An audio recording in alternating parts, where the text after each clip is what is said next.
சேலம் அரசு தலைமை மருத்துவமனையில் கொரோனா தொற்று பாதித்து யாரும் சேரவில்லை என மருத்துவர்கள் தற்போது தெரிவித்துள்ளனர். சேலம் அரசு தலைமை மருத்துவமனையில் 9 பேர் கொரோனா தொற்று பாதித்து மருத்துவமனையில் சேர்க்கப்பட்டுள்ளதாக இன்று மாலை புறவழியில் பரப்பப்பட்டது. இதுகுறித்து சேலம் அரசு தலைமை மருத்துவமனை மருத்துவர்கள் கேட்டதற்கு, கொரோனா தொற்று பாதித்து யாரும் மருத்துவமனையில் சேரவில்லை என்றும், கொரோனா தொற்று பாதிப்பு புரளி என்றும் அரசு மருத்துவமனை மருத்துவர்கள் தெரிவித்திருக்கிறார்கள். பொதுமக்கள் ஏதும் அச்சமடைய வேண்டாம் என்றும் மருத்துவர்கள் தெரிவித்திருக்கிறார்கள்.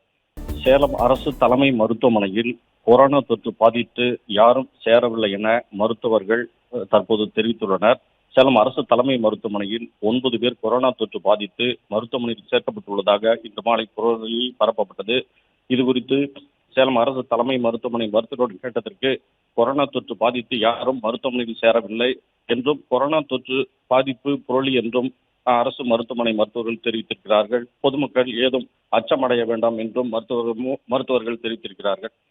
பிளே ஸ்டோர் மற்றும் ஆப் ஸ்டோரில் இருந்து பாலிமர் செயலியை QR கோடு மூலம் பதிவிறக்கம் செய்யுங்கள். செய்திகளை உடனுக்குடன் பெறுங்கள்.